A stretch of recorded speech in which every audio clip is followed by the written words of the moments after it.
মানুষ তার ভাই থেকে পালিয়ে যাবে, তার সন্তান সন্তান থেকে পালিয়ে যাবে, স্বামী স্ত্রী থেকে পালিয়ে যাবে, স্বামী থেকে পালিয়ে যাবে।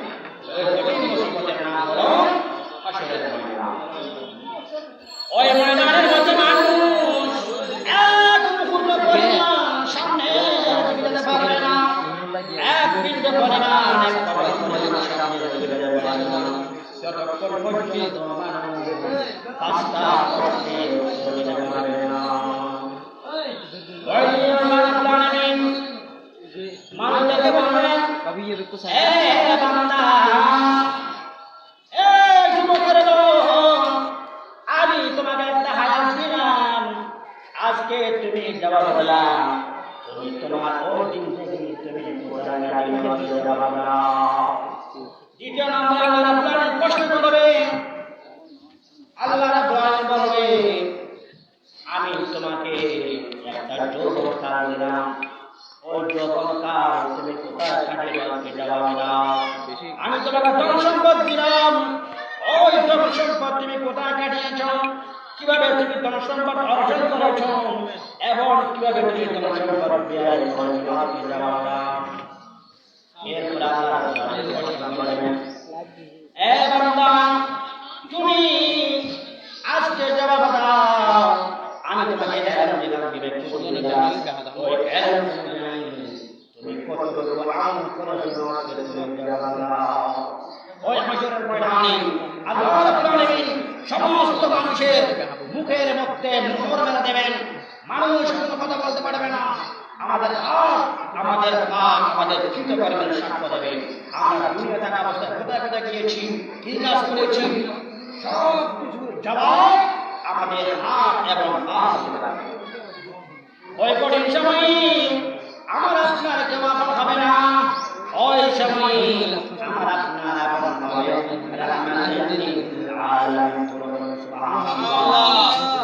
ওই সময় আমার রাসূল পাক সাল্লাল্লাহু আলাইহি ওয়াসাল্লাম উম্মতদেরকে বাঁচানোর জন্য একবার ফুলসরাতের কিনারা, একবার জাহান্নামের দরজায়, একবার মিজানের কিনারায়, আর একবার হাউজে কাউসারের কিনারায় আমার রাসূলের কোলে নিকট থাকবে।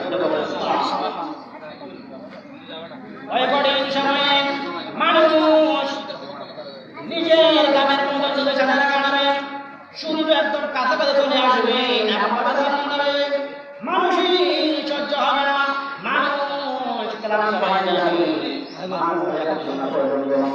আজকের এই কঠিন সময় আমাদের সহ্য হয় না, তখন মানুষ হযরত আদম আলাইহিস সালামের কাছে যাবেন, আদম আলাইহিস সালামের কাছে যাওয়ার পরে মানুষ বলবে, ও আমাদের বাবা আদম আলাইহিস সালাম, আপনি আমাদের জন্য একটু করে শাফাআত করুন, সুবহান করুন।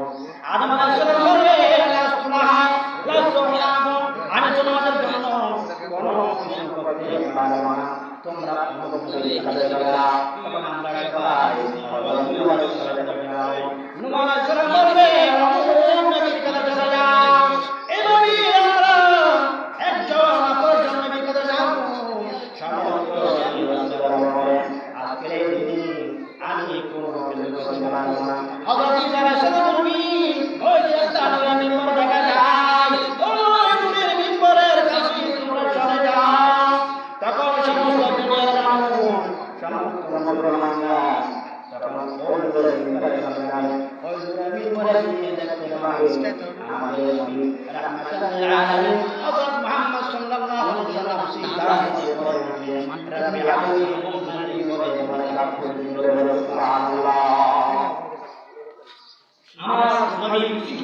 পড়ে আছে, আল্লাহ সহ্য হবে না।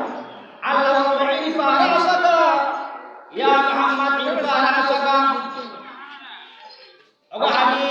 মুহাম্মদ সাল্লাল্লাহু আলাইহি ওয়াসাল্লাম, আপনার মাথা মোবারক উত্তোলন করুন, আজকের এই দিন আপনি কাটাকাটি করেছেন, এটা আমি বলতে পারি না।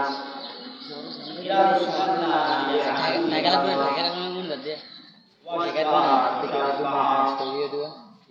আপনার জান খুশি, আপনি শাফাআত করেন, সুবহানাল্লাহ। ওই কঠিন সময়ে আমার রাসূল কয়েকজন শাফাআত করবেন। আমার রাসূলের শাফাআতের কারণে কিছু মানুষ জাহান্নাম থেকে জান্নাতে যাবে। আমার রাসূলের শাফাআতের কারণে অনেক মুসলমানের মাঝে ফিরে পাবে। আমার রাসূলের শাফাআতের কারণে জাহান্নামের অনেক মানুষ জান্নাতে চলে যাবে। আমার রাসূলের শাফাআতের কারণে হাসরের ময়দানে কঠিন মুহূর্ত থেকে মানুষ মুক্তি লাভ করবে।